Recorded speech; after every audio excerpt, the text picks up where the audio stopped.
자유케 하신 그 주님을 찬양합니다. 할렐루야. 죄에서 자유를 얻게 함은 보혈의 능력, 주의 보혈, 시험을 이기는 승리되니 참 놀라운 능력이로다. 죄에서 자유를 얻게 함은 보혈의 능력, 주의 보혈, 시험을 이기는 승리되니 참 놀라운 능력이로다. 주의 보혈 능력이 또다. 주의 피 믿으오. 주의 보혈 그 어린 양의 매우 귀중한 피로다. 육체의 정욕을 이기림은 보혈의 능력, 주의 보혈 정결한 마음을 얻게 하니 참 놀라운 능력이로다. 주의 보혈 능력이 또다. 주의 피 믿으오. 주의 보혈 그 어린 양의 매우 귀중한 피로다. 눈보다 더 희게 밝히는 것 보혈의 능력, 주의 보혈 부정한 모든 것 밝히시니 참 놀라운 능력이로다. 주의 보혈 능력이 또다. 주의 피 믿으오. 주의 보혈 그 어린 양의 매우 귀중한 주의 보혈, 주의 보혈 능력이 또다. 주의 피 믿으오. 주의 보혈 그 어린 양의 매우 구주의 복음을 전할 제목, 구주의 복음을 전할 제목 보혈의 능력, 주의 보혈 날마다 나에게 찬송 주니 참 놀라운 능력이로다. 주의 보혈 능력이 또다. 주의 피 믿으오. 주의 보혈 그 어린 양의 매우 귀중한 주의 보혈 능력이 또다. 주의 피 믿으오. 주의 보혈 그 어린 양이 우리 믿음으로 주의 보혈 능력이 또다.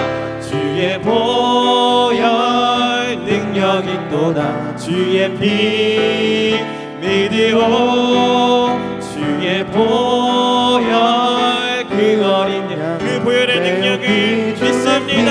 할렐루야. 주의 보혈 능력이 또다. 주의 피 믿으오.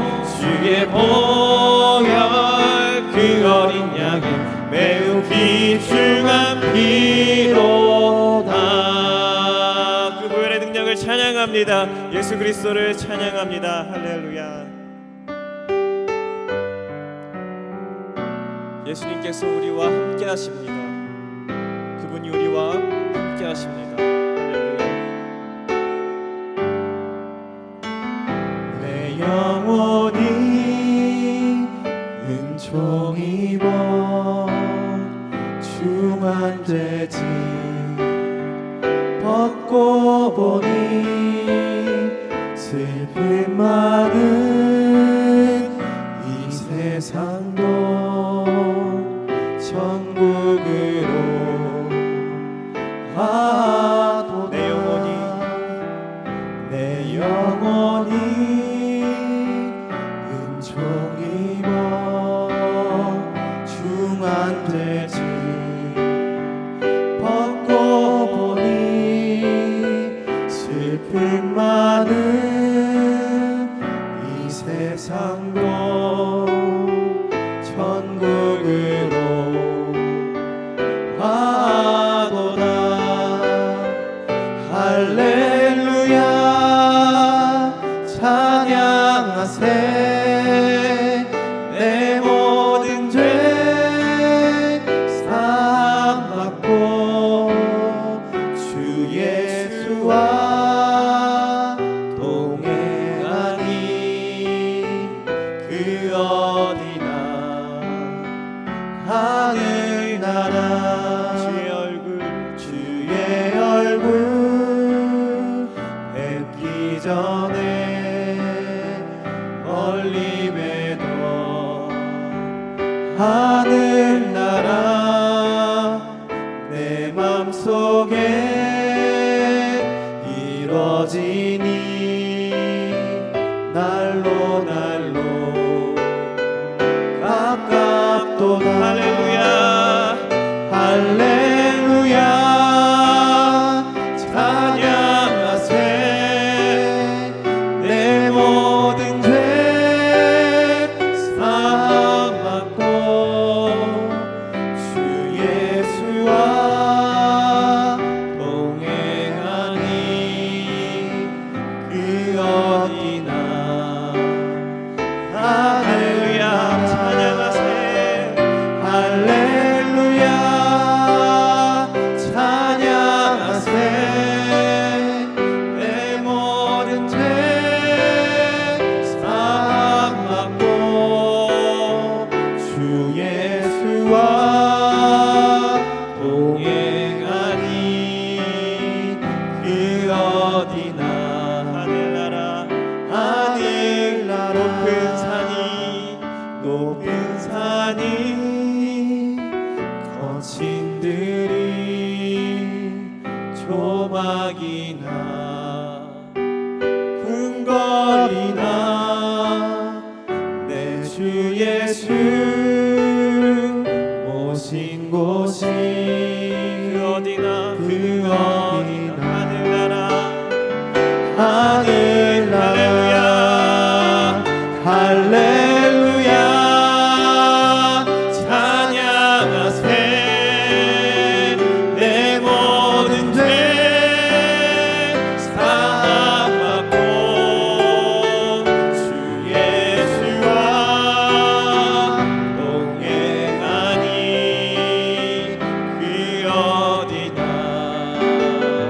할렐루야 할렐루야 찬양하세 내 모든 죄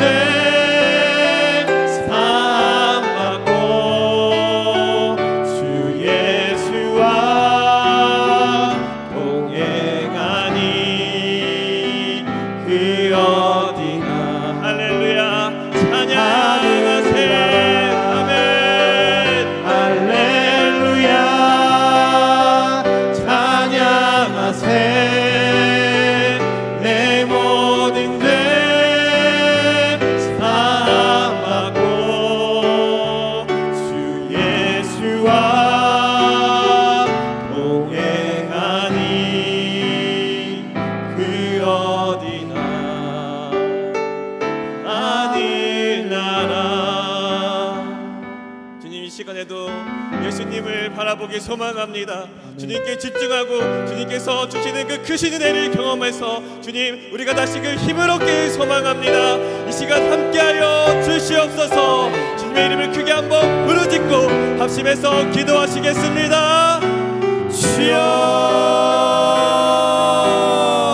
할렐루야 선하신 주님 살아계신 예수님 주님의 크신 사랑과 은혜를 이 시간 다시 한번 바라보며 감격하며 그 구원의 은혜를 찬양하며 송축합니다. 하나님 이 시간 역사하여 주시고 주님의 붙드시는 모든 자녀들 가운데에 함께하사 주님의 임재를 크신 은혜를 부어주사 주님이 나를 얼마나 사랑하는지 우리와 얼마나 사랑하시는지 깨닫는 시간 될 수 있도록 역사하여 주시옵소서. 성령이 함께하심으로 말미암아 성령의 임재하심으로 말미암아 주님 우리가 말씀을 듣기 원합니다. 성령님 말씀하여 주시옵소서. 겸손한 마음으로 낮은 마음으로 주님께 나아가오니 주님 주님 엎드리며 나아가오니 우리에게 말씀하사 그 말씀의 능력이 우리에게 생명이 되게 하여 주시고 주님 우리의 완악한 마음을 부드러운 마음으로 변화시키사 진리를 알게 하여 주시옵소서. 진리를 알지니 진리가 너희를 자유케 하셨다는 그 말씀에 순종하며 그 말씀을 믿으며 우리가 나아갈 수 있도록 주님이 예배 가운데에 임재하여 주시고 주님 한량없이 역사하여 주시옵소서. 오직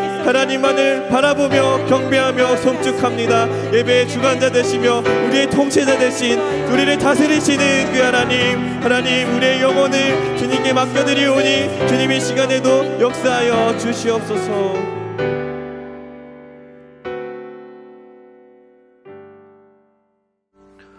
하나님, 시간 저희들이 하나님께로 나가는 귀한 시간입니다.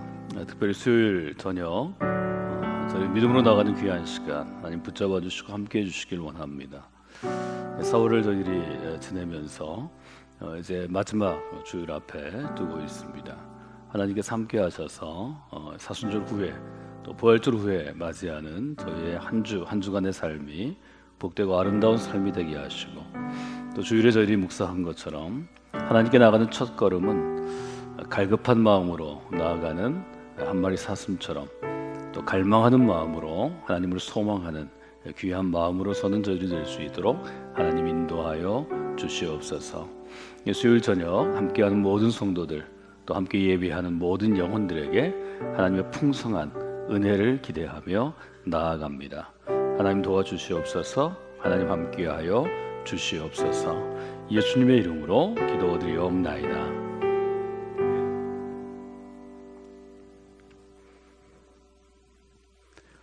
귀한 저녁 하나님께 나아가시는 여러분을 주님의 이름으로 환영합니다. 4월 22일 수요일 저녁 기도에 함께 드리는데요. 하나님께서 이 시간 하나님께 나아가는 귀한 모든 성도들에게 예배하시는 은총을 더해주시고 또 하나님의 특별한 사랑하심이 함께하는 여러분의 삶이요 또 여러분의 가정과 또 특별히 일하시는 일터와 직장 가운데 하나님의 특별한 보호하심이 있기를 원합니다. 오늘은 위기는 생각을 위한 하나님의 선물입니다 라는 주제를 가지고 몇 군데 저희들이 성경을 바울 서신을 특별히 찾아볼 텐데요. 주제 성구로는 고린도전서 10장 12절을 먼저 저희들이 본문으로 함께 보시면 좋겠습니다. 아주 짧은 구절이니까 제가 읽도록 하겠습니다. 그런즉 선줄로 생각하는 자는 넘어질까 조심하라. 서신의 일부분인데요. 오늘 주제와 관련이 있기 때문에 12절 말씀만 제가 읽도록 하겠습니다. 저희가 이제 어린아이들이 성경을 읽을 때 사용하는 번역이 표준세 번역인데요. 표준세 번역은 이 12절을 이렇게 번역하고 있습니다. 그러므로 서 있다고 생각하는 사람은 넘어지지 않도록 조심하십시오. 영어 번역은 조금 뉘앙스가 다른데요.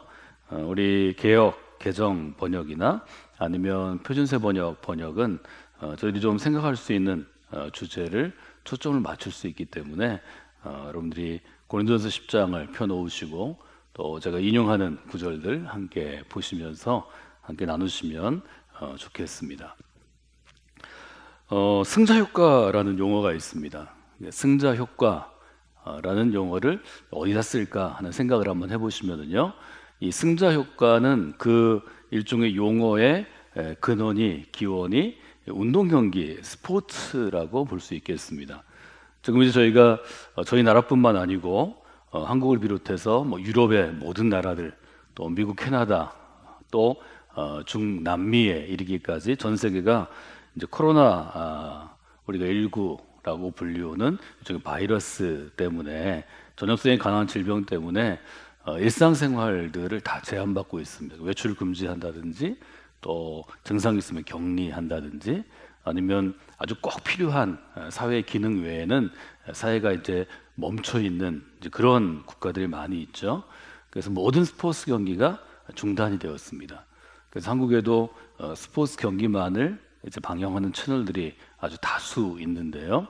대부분 뭐 몇 년 전 운동 경기라든지 이제 녹화한 것들을 다시 하이라이트로 또 다시 재방송하는 것을 저희가 볼 수 있습니다. 근데 이 스포츠 운동 경기의 제일 큰 매력은 라이브 실시간에 있거든요. 지금 경기가 이루어지고 거기서 승패가 결정되고 하는 것들을 보면서 수많은 이제 팬들이 있게 됩니다. 우리나라에서 제일 인기 있는 스포츠는 프로야구인데요. 프로야구가 대개 3월 마지막 주에 이제 개막을 하는데 코로나19 사태 때문에 개막을 못하고 있다가 5월 5일 어린이날을 개막일로 정하고 드디어 개막하기로 어제 프로야구협회의 이사회에서 결정을 했습니다. 물론 이제 무관중 경기입니다. 그래서 심판과 선수하고 그 다음에 중계팀하고 기자들 또 구단에 관련된 직원들만 이제 경기장에 들어가서 무관중이지만 전 세계에서 야구 경기가 있는 미국의 메이저리그 또 일본의 일본 리그 그다음에 이제 한국의 한국 리그가 있는데 미국과 일본은 뭐 금년에 하는 것이 굉장히 어렵다는 상황이 많고요. 한국은 이제 개막을 했고 어제부터 팀별로 경기를 하는 일종의 시범 경기인데요. 연습 경기가 시작되었습니다. 이제 대전은 연고팀이 이글스라는 팀입니다. 근데 이제 운동 경기를 하다 보면 야구는 144게임을 서로 팀별로 나누어서 이렇게 하게 돼 있는데요. 이글스 팀이 예를 들어서 뭐 금년이니까 가정이니까 가정을 해보면 좋을 것 같습니다. 5월 5일에 개막을 했는데 5월 달에 너무 잘해서 리그에서 1위를 하고 6월 달에도 1위를 하고 7월 달에도 1위를 하면 너무 좋겠죠. 물론 가정이니까 우리가 한번 상상해 보면 좋을 것 같습니다. 그래서 어떤 팀이 한 리그에서 계속해서 이기는 경우가 있습니다. 그러니까 승률이 되게 뭐 6할, 두산과 같은 팀은 뭐 6할 오픈까지 올라가는, 말하자면 10번 싸우면 6번 정도 이기는 팀들이 되게 1위 하게 되는데요. 이글스가 그렇게 한다고 생각하시면 좋을 것 같습니다. 실제 전력은 10개 팀 중에서 그냥 중간 정도 하는데 성적은 계속해서 이기면 그 팀의 긍정적인 에너지가 아주 크게 일종의 역사합니다. 그래서 비슷한 팀이 아니라 전력이 강한 팀하고 시합을 해도 이기는 일들이 아주 자주 일어납니다. 또 야구는 되게 9회까지 하는데요. 7회, 8회까지 뒤지고 있다가 9회에 뒤지고 있던 경기를 다시 뒤집는, 말하자면 역전승하는 일들도 일어납니다. 이런 것들을 승자 효과라고 그런다는 거죠. 한 팀이 승리를 계속해서 하면 실제로 그 팀 안에 선수도 또 코치나 감독도 팀을 운영하는 응원단에게도 긍정적인 효과가 있다는 거죠. 그래서 전력이 더 강한 팀을 이기기도 하고 질 것 같은 경기를 이기는 일들이 계속되는데, 이제 이렇게 승리에 대해서 굉장히 좋은 결과들이 나올 때 이제 우승을 좀 기대해 볼 수 있는 거죠. 근데 이것은 승자 효과의 긍정적인 부분이고요. 이 승자 효과의 부정적인 부분이 있습니다. 질 것 같은 경기를 이기고 이 게임은 포기했는데 지금 우리 선수들이 컨디션도 안 좋고 피곤하니까 이 게임은 져도 돼 이렇게 했는데 또 이기는 거예요. 그러면 문제가 발생합니다. 부정적인 면이죠. 계속해서 승리를 하는데 우리 팀이 가진 능력보다 더 좋은 결과를 한 번, 두 번, 세 번, 네 번 반복해서 얻으면 승자 효과가 갖고 있는 긍정적인 부분보다 부정적인 부분이 갑자기 올 수 있다는 거죠. 한국 사람들이 많이 이야기하는 것이 내 노력보다 좋은 결과를 가져왔을 때, 내 현재 능력을 대부분 뭐 잘 알죠. 내 능력보다 좋은 결과를 가져왔을 때 신앙적으로는 좋지 않은 용어인데요. 운이 좋아서라는 말을 씁니다. 여러분이 잊지 말아야 될 건 신앙생활을 하지 않는 사람도 운이 좋아서 한 번이나 두 번은 어떻게 이길 수 있지만, 기적처럼 이길 수 있지만 이것이 3번 이상 되면 나를 망치는 승리가 될 수 있습니다. 신앙인들은 운이 좋아서라는 말을 쓰시지 않는 게 좋죠. 하나님의 도우심으로, 하나님의 은혜로 이렇게 하시는 게 좋고요. 하나님의 도우심으로 우리가 좋은 결과를 얻었는데 내 노력보다 2번이나 3번 이상, 내 능력보다 2번이나 3번 이상이면 여러분들이 승리하는 것을 거절하실 수 있어야 합니다. 이게 아주 큰일 나는 일이죠. 승리가 계속될 때 발생하는 현상을 승자 효과라고 부르는데요. 과학적으로 조금 더 제가 설명을 해드리면 사람의 여러 가지 어려움, 고난을 이기고 승리하면 실력 있을 때보다 더 큰 기쁨을 누린다는 거죠. 말하자면 마땅히 이길 경기를 이기면 됐어 이러지만 질 것 같은 경기를 이기면 그날 밤에 잠을 못 잘 정도로 흥분이 됩니다. 흥분이 되는 이유가 우리 호르몬 중에서 테스토스테론이라는 호르몬이 분비가 되기 때문이라는 거죠. 이건 뇌에 영향을 미치는 호르몬인데요. 여러분이 잘 아시는 도파민의 수치를 증가시킵니다. 승리하면 호르몬 중에서 테스토스테론이 더 많이 분비되고 이것이 우리 뇌 가운데 도파민의 수치를 증가시키는데, 도파민은 신경 전달 물질로 알려져 있죠. 그래서 우리가 해야 되는 일을 했을 때 아주 기분을 좋게 하는 승리의 분위기, 또 승리의 기쁨을 느끼게 하는 도파민 효과가 있다는 거죠. 그래서 승리가 계속되는 그런 경우에는 선수들에게나 그 팀 전체가 다시 승리할 수 있는 확률을 높아준다는 거죠. 그래서 이 부분을 승리를 위한 선순환 구조라고 부릅니다. 좋은 사이클이라는 얘기죠. 승리하면 호르몬이 분비되고 호르몬은 또 도파민 수치를 높여서 또 다음번에 또 이길 것 같은 강력한 능력, 파워를 준다는 거죠. 나쁜 점은 뭐냐면 분야가 다 다르죠. 운동일 수도 있고, 또 어떤 사람이 일하는 기업의 분야일 수도 있고, 국가일 수도 있고, 뭐 교회일 수도 있고, 아이들이 공부일 수도 있습니다. 일정 정도의 승리가 계속 돼서 내가 어떻게 제어할 수 없는 부분까지 이르르면 어디에 빠지게 되냐면 승리한 자의 오만에 빠지게 된다는 거죠. 예를 들면 전략을 잘 써서 승리할 수 있습니다. 상대편하고 능력이 비슷한데 우리가 더 좋은 기회를 많이 얻어서 승리할 수도 있고요. 또 환경이 우리를 도와줘 승리할 수도 있습니다. 그런데 이 통제할 수 없는 영역이 승리에 미치는 퍼센트 영향력이 큽니다. 그러니까 내가 통제할 수 없는 부분에 도움을 받아서 승리를 하면 여러분이 좋은 신앙인, 즉 성숙한 신앙이면 하나님이 도우셔서 제 능력보다 좋은 결과를 얻었습니다. 이렇게 답하게 되는데요. 이것도 한두 번이죠. 3번쯤 지나면, 아니 10번, 20번 되면 아무리 성숙한 그리스도인이라도 하나님이 도우셔서 됐다기보다는 그게 제 능력이죠 뭐. 저 굉장히 능력이 있어요. 이런 경우에 간다는 거죠. 바울이 볼 때 고린도 교회 교인들이 딱 그 지점이었다는 거죠. 그래서 저는 고린도서 10장 12절이 바울이 갖고 있는 일종의 하나의 감독으로서 전체를 좀 볼 수 있는 감독으로, 혹은 리더라면 전략가로서 전체를 볼 수 있는 전략적인 측면이 아주 잘 발달된 리더로서 고린도 교인들의 상태를 잘 봤다고 생각합니다. 고린도 교인들은 세상을 살아가면서 승자 효과에 취해 있는 사람들처럼 바울은 본 것입니다. 고린도 교인들이 생각하는 것보다 더 높은 평가를 받았습니다.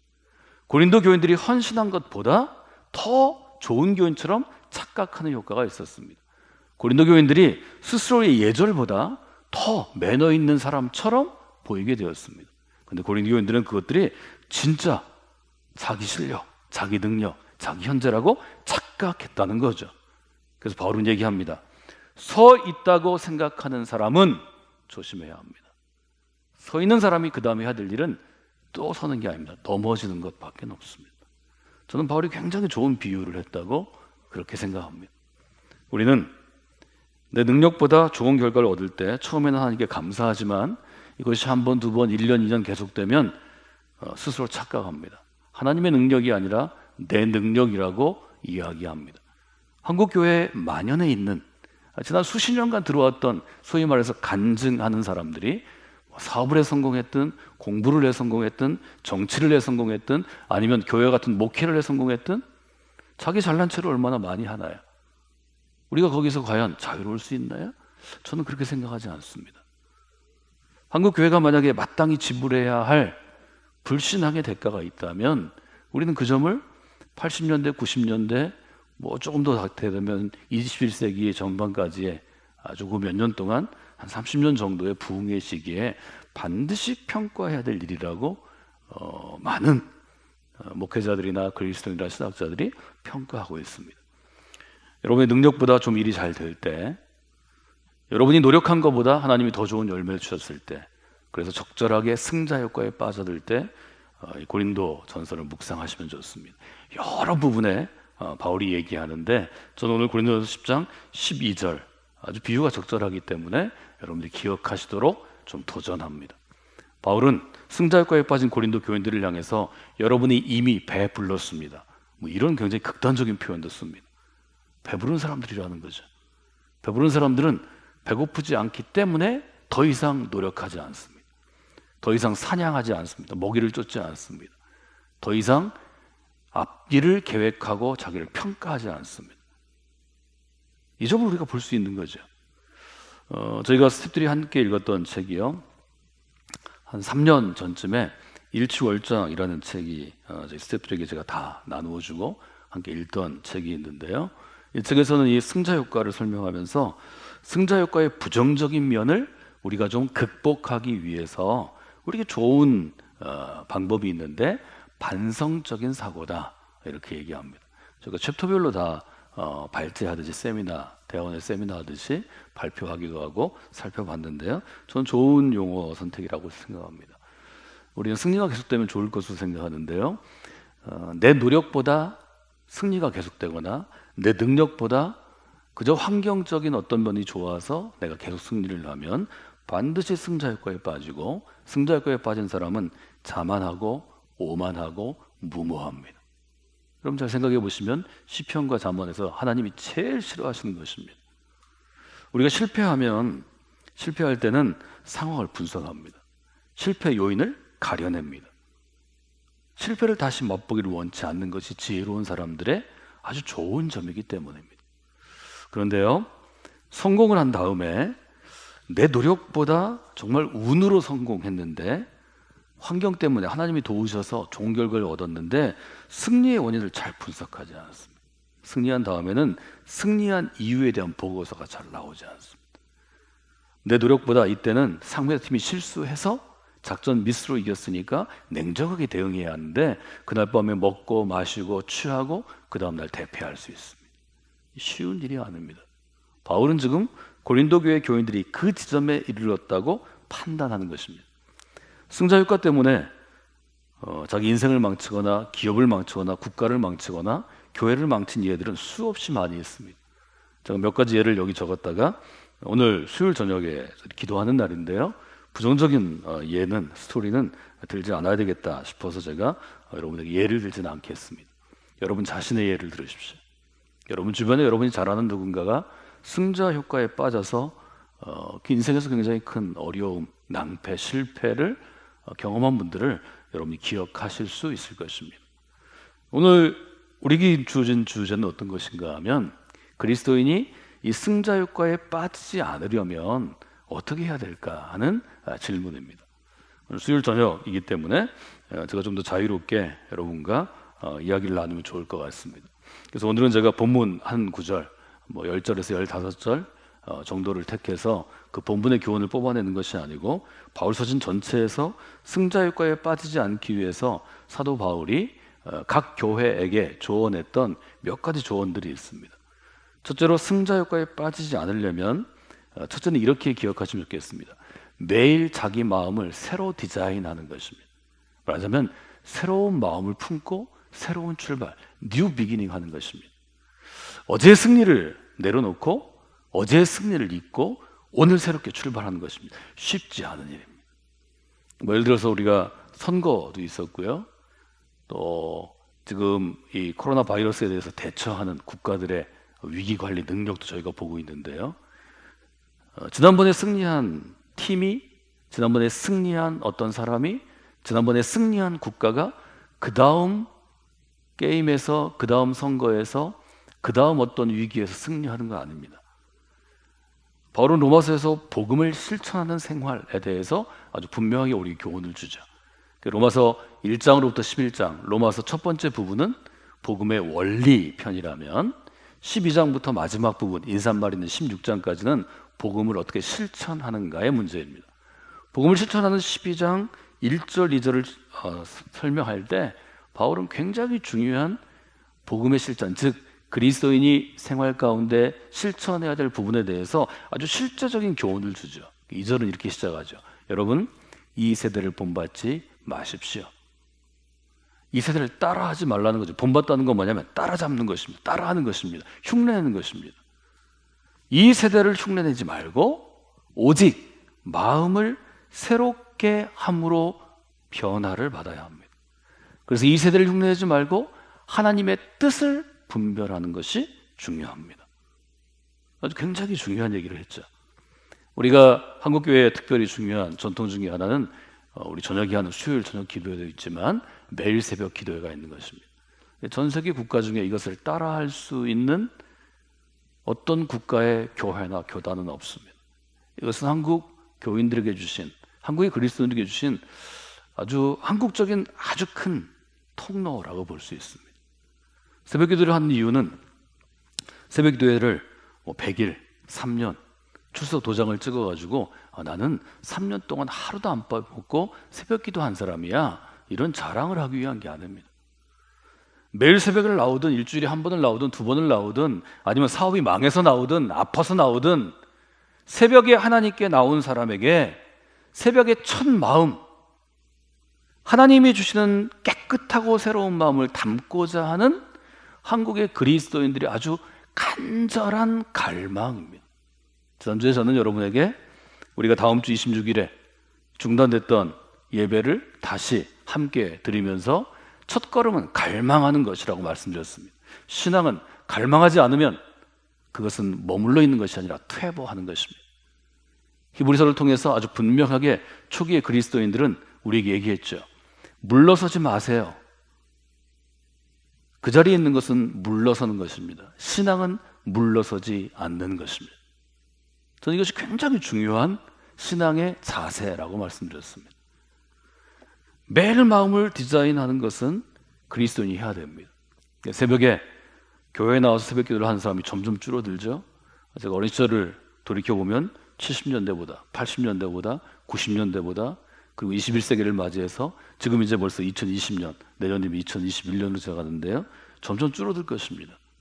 그래도 하루를 시작할 때 오늘 정해진 하나님의 말씀을 앞에 펴놓고 말씀을 읽고 자기 신앙의 수준만큼, 뭐 꼭 잘하라는 거 아니죠.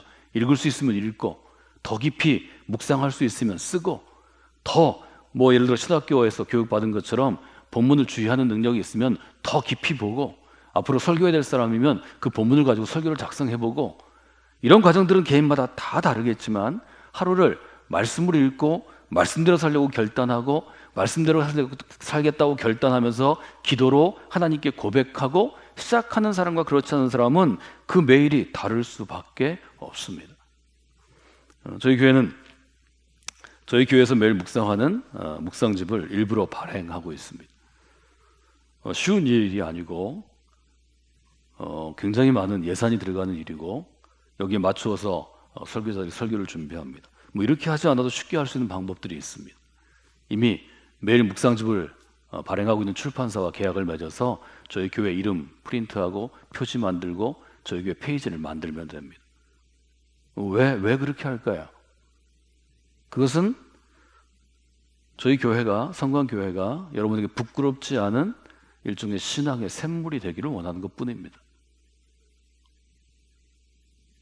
요즘에 새벽기도 영상을 지난 몇 년간 촬영했던 것을 다시 편집해서 새벽에 다시 올리고 있습니다.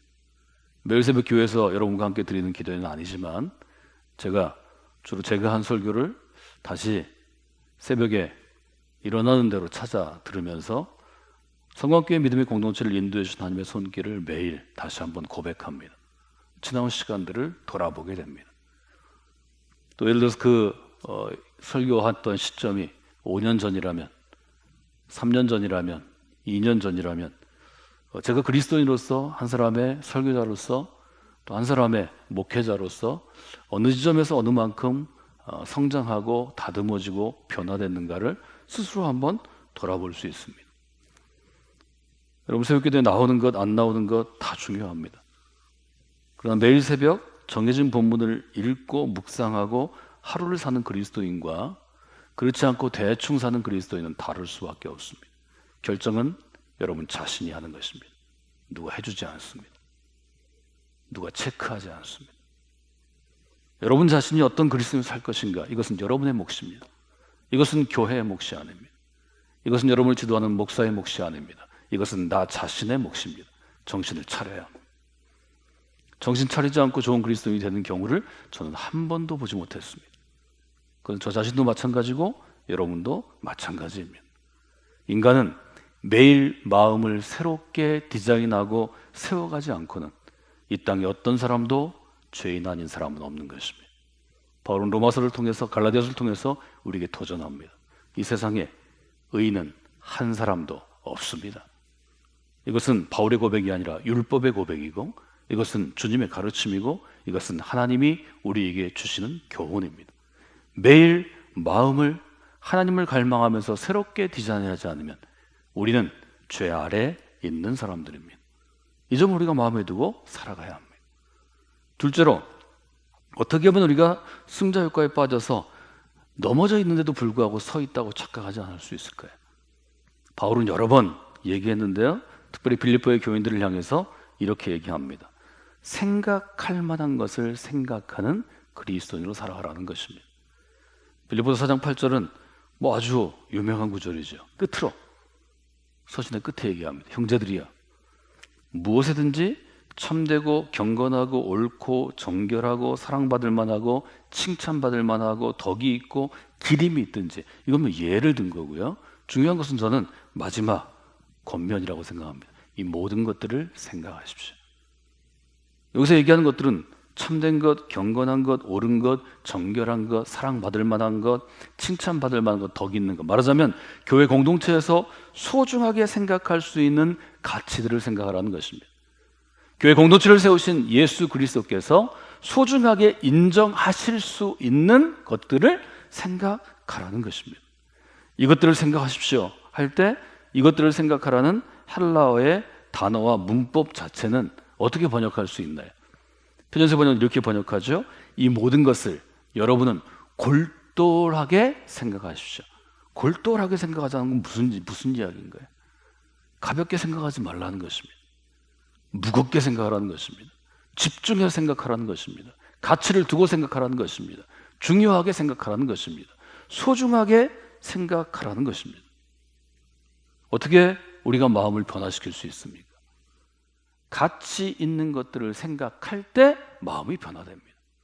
가치 없는 것들을 생각하면 마음은 변화되는데 아름답고 거룩하게 변화되는 게 아니라 퇴보하는 것입니다. 가치 없는 것들을 생각하면 마음은 쓰레기장으로 변하는 것입니다. 가치 있는 것들을 생각할 때 하나님의 꽃밭, 하나님의 정원, 천국의 정원이 되는 것입니다. 우리는 마음의 정원에 대해서 2년 전 가을에 가을 내내 우리 교회 창립 기념주일에 8주간 함께 말씀을 나누었습니다. 마음의 정원을 가꾸는 것이 그리스도인이 행하는 일이라는 것입니다. 마음을 새롭게 디자인하기 위해서 제일 중요한 것은 가치 있는 것을 생각하는 삶을 살려고 노력하는 것입니다. 쉬운 거 아니죠. 우리가 사순절에 미디어 금식합니다. 텔레비전 시청하는 시간이 제일 길은 민족 중에 하나가, 국가 중에 하나가 한국 사회고요. 요즘은 저는 텔레비전을 안 봐요 이렇게 하시지만 텔레비전에 있는 컨텐츠들을 스마트폰으로 보죠. 그래서 예전보다 예를 들면 TV에 있는 컨텐츠를 시청하는 시간은 훨씬 더 많이 늘어났습니다. 저희 집 아이하고 제가 매일 영상통화하는데요. 이번 주에 안경을 쓰고 있어요. 어떤 안경인가 이렇게 보니까 스마트폰을 보면 블루레이가 있기 때문에 눈에 나쁘거든요. 나쁜 부분이 있는데 그거를 차단하는 안경을 쓰고 저랑 통화를 했어요. 그걸 차단하는 안경을 쓰고 볼 만큼 스마트폰을 우리가 볼 수밖에 없다는 거죠. 가치 있는 것, 이것도 다른 사람에게 무엇이 가치 있나 물어볼 필요 없습니다. 빌립보서 4장 8절만 봐도 경건한가, 옳은가, 참된가, 이게 칭찬할 만한가, 너무 쉽게 적용할 수 있는 내용들이 있는 거죠. 여러분, 두 번째로 여러분이 생각하실 수 있는 건 생각할 만한, 즉 가치 있는 것을 생각하려고 연습하시는 겁니다. 세 번째는 어떤 것일까요? 세 번째는 이렇게 제가 써봤습니다. 새로운 깨달음을 기록하라, 이렇게 봤습니다. 새로운 깨달음을 기록하는 방법을 사용하는 것입니다. 여러분에게 묵상집을 나누어 드리는 이유는 기록하는 경험을 위한 것입니다. 뭐 여러 책에서 예로 드는데요. 제가 앞서 인용했던 책에서는 이런 예를 인용해 드립니다. 미국의 국립보건원이라는 곳이 있는데요. 국민들의 건강을 위해서 뭐 여러 보건 정책들을 한 거죠. 뭐 어느 사회든지 선진국의 가장 큰 건강의 문제는 다이어트입니다. 그래서 2009년에 1,600명을 대상으로 다이어트에 대한 연구를 했는데요. 아주 간단한 일종의 연구였습니다. 참석한 1,600명이 일주일에 하루만이라도 내가 아침 일어나서부터 잠들 때까지 먹은 것을 그때그때 빠짐없이 기록하는 것입니다. 몇 시에 무엇을 얼만큼 어느 시간만큼 먹었습니다. 하루라도 기록하는 것입니다.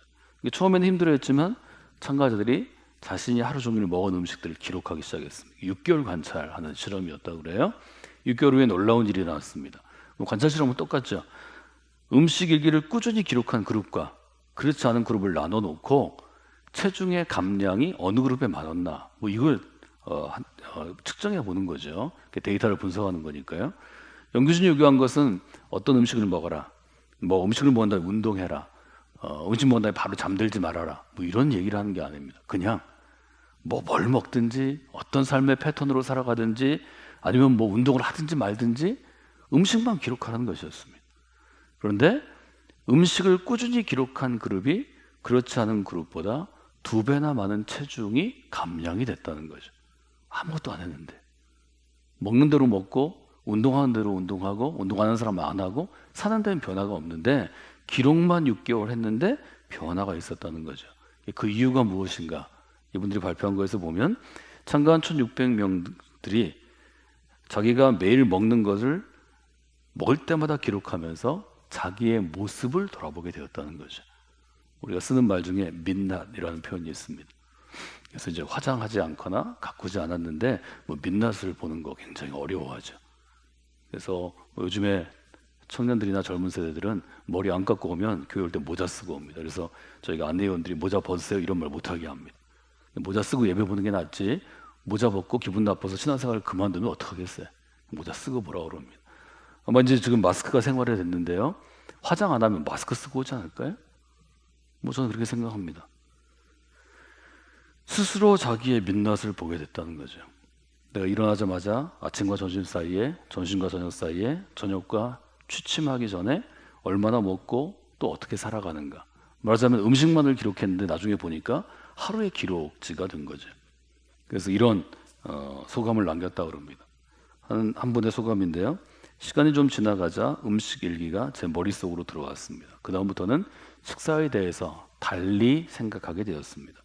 음식 일기가 저한테 부담감을 준 게 아니라 음식에 대해서 체계적으로 생각할 기회를 주었습니다.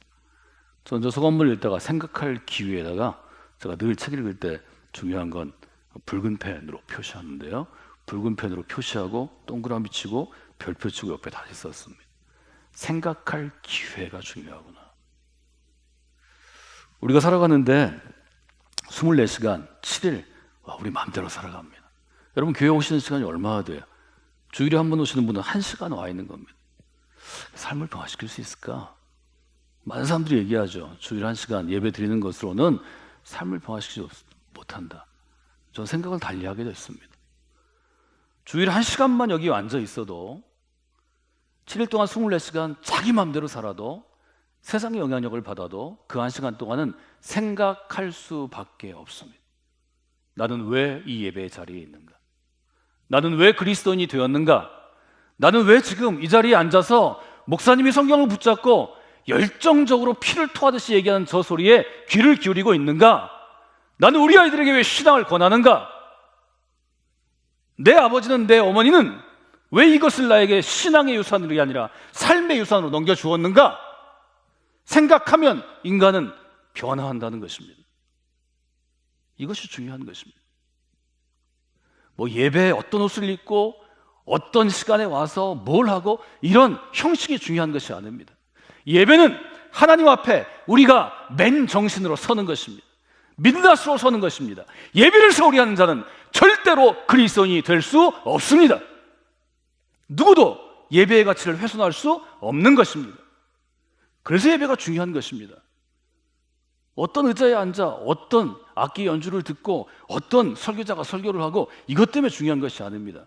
생각할 기회를 마음이 눈이 열리고 영혼의 눈이 열린 사람에게 주기 때문입니다. 여러분 생각할 기회를 스스로 박탈해서는 안 됩니다. 생각할 기회를 여러분이 막아서도 안 됩니다. 하나님 앞에 서서 생각할 기회를 막는 자들에게 하나님의 반드시 심판이 있을 것입니다. 저는 그렇게 생각합니다. 그것은 저의 고백이 아니라 믿음의 선진들의 고백이고 성경의 교훈입니다. 생각할 기회를 가져야 합니다. 여러분들이 진짜 그리스도인이 되겠다고, 더 성숙한 그리스도인이 되겠다고 결단하면 제가 여러분에게 영적인 훈련 학교에 훈련을 받으시도록 권합니다. 영적 훈련 학교에서 3달 동안 하는 일이 있습니다. 첫 번째가 하루의 시간의 체크리스트를 쓰시는 것입니다.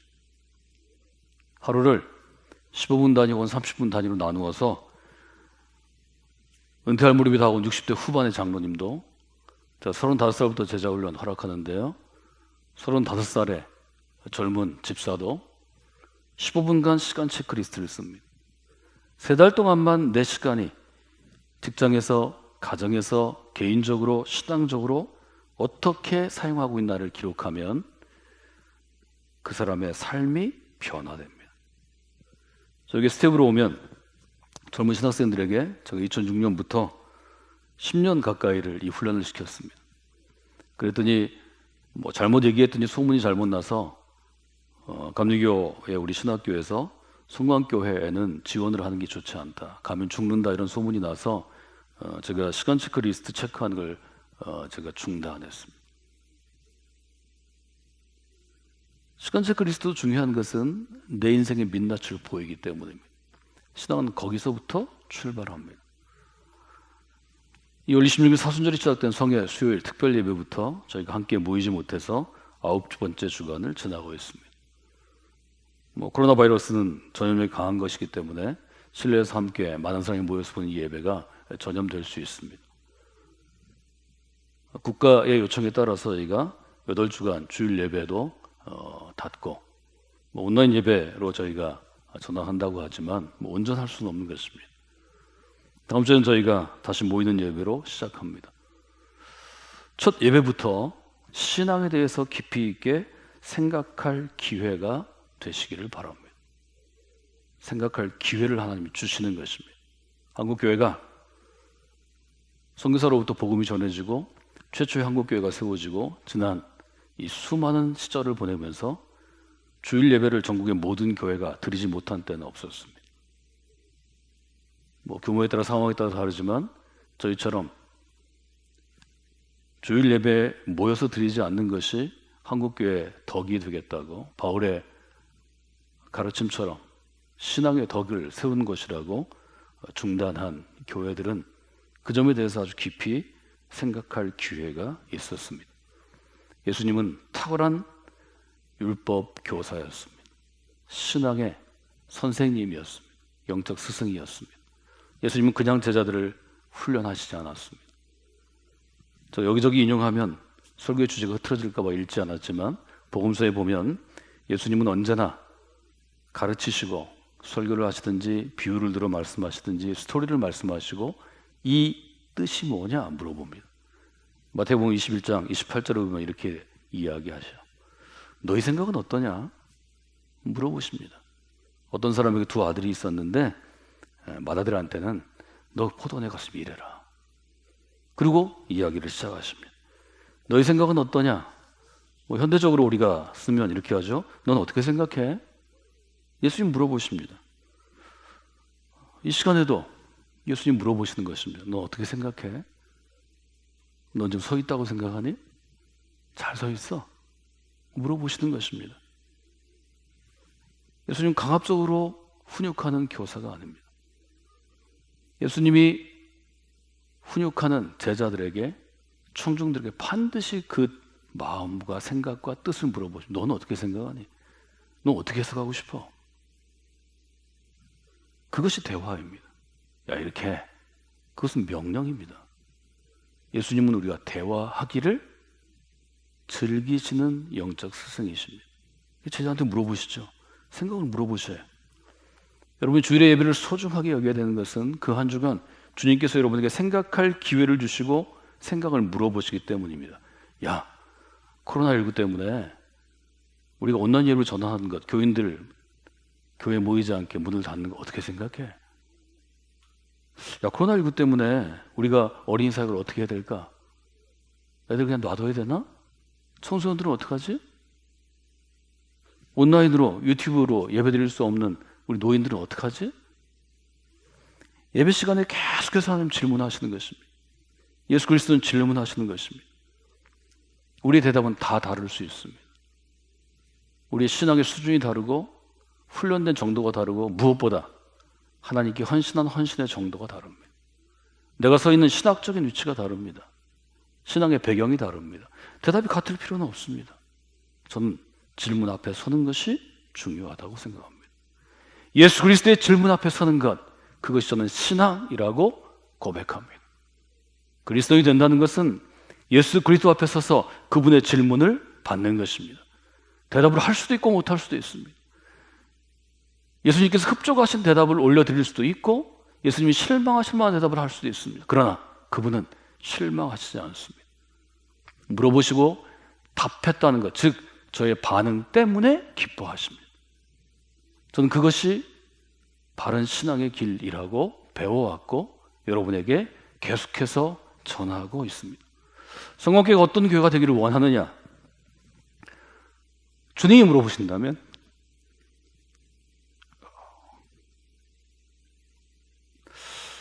저는 이렇게 답하고 싶습니다. 성공교회는 예수 그리스도의 질문 앞에 서서 생각할 기회를 저희 교회 가운데 보내주신 한 분 한 분에게 드리는 교회라고 말씀을 드리고 싶습니다. 전 여러분에게 제 신앙을 강요하기를 원치 않습니다. 제가 지금까지 훈련받고 배웠던 저의 신학적인 이론을 여러분에게 전하고자 하는 게 아닙니다. 제가 질문 앞에 서서 때로는 치열하게, 때로는 정말 부족하게 답했던 것처럼 여러분도 그 질문을 받을 기회를 얻으시고 질문에 답할 기회를 얻는 것이 중요하기 때문입니다.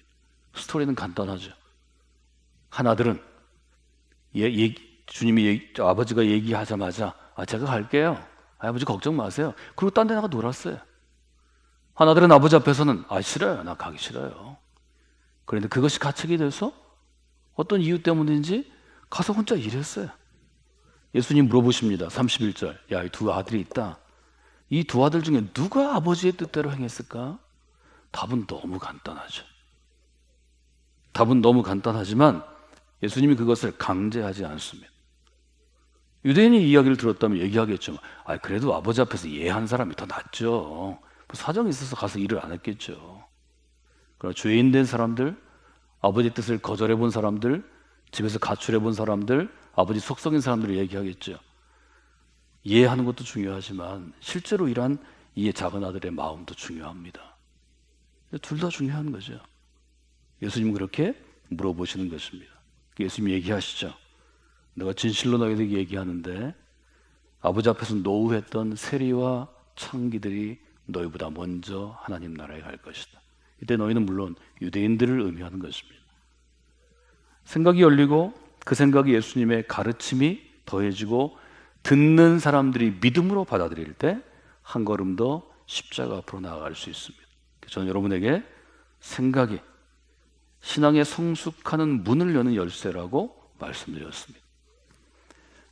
여러분 지금 한국의 교회 중에 특별히 많은 사람들이 가기를 원하는 교회, 많은 사람들이 그 교회에 머물러 있는 교회들, 좋은 교회라고 생각하는 교회들은 승자효과의 부정적인 면에 빠지기 쉽습니다. 세 가지를 기억하시면 좋겠습니다.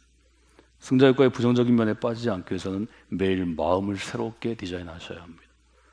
주님께서 여러분의 마음을 매일 새롭게 디자인해 주시기를 원합니다. 여러분이 매일 새롭게 마음을 디자인하기 위해서 주님 앞에 나아가시는 분들이 되시기를 원합니다. 두 번째로는 마땅히 생각해야 할 것을 생각하려고 노력하셔야 합니다. 그것은 여러분의 노력이 필요한 것입니다. 세 번째는 새롭게 깨달으셨으면 기록하시는 게 중요합니다. 제가 아는 많은 신앙인들이 자기의 기도와 묵상을 적은 혹은 설교를 적은 노트를 갖고 다니셨습니다.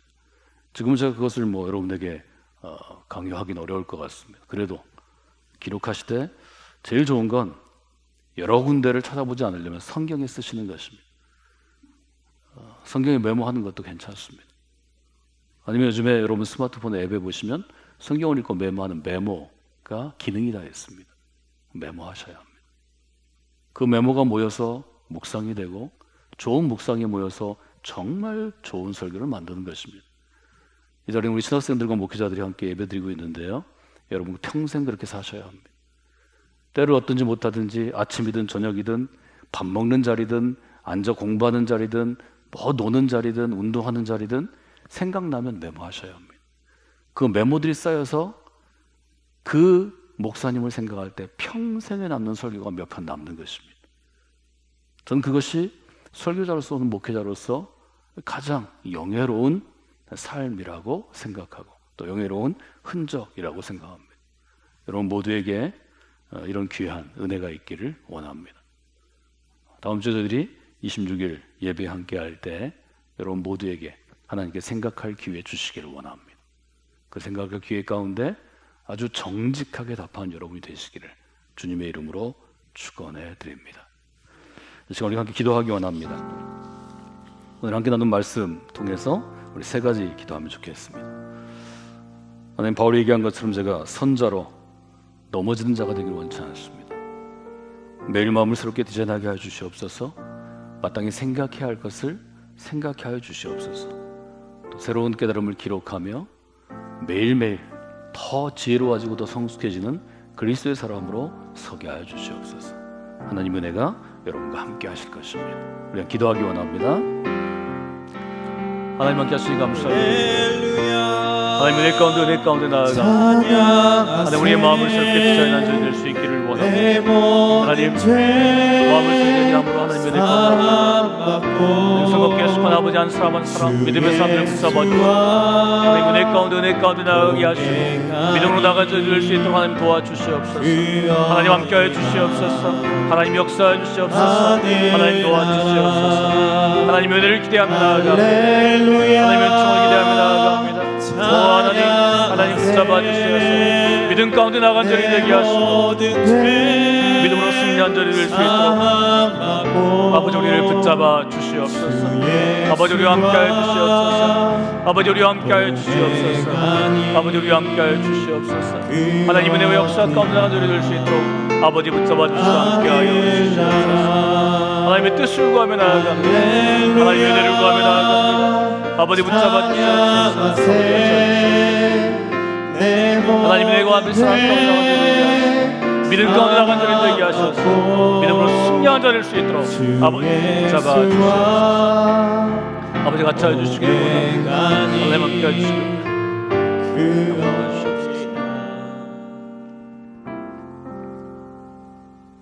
하나님 함께 하시니 감사를 드립니다. 저희 수요일 저녁 믿음으로 나아가는 귀한 시간입니다.